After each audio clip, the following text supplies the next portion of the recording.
You ask Tiger to solve. This deals with linear equations with one unknown. The final result is x equals 8. Let's solve it step by step.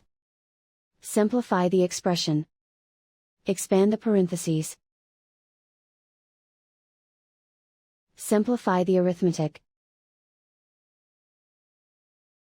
Group all x terms on the left side of the equation. Add 2x to both sides. Group like terms. Simplify the arithmetic. Group like terms. Simplify the arithmetic. Group all constants on the right side of the equation. Add 35 to both sides.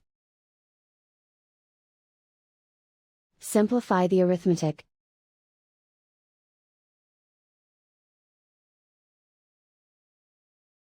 Isolate the x. Divide both sides by 9. Simplify the fraction.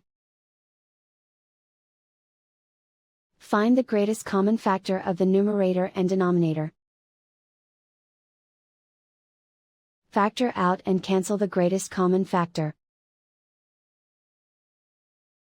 And so the final result is x equals 8.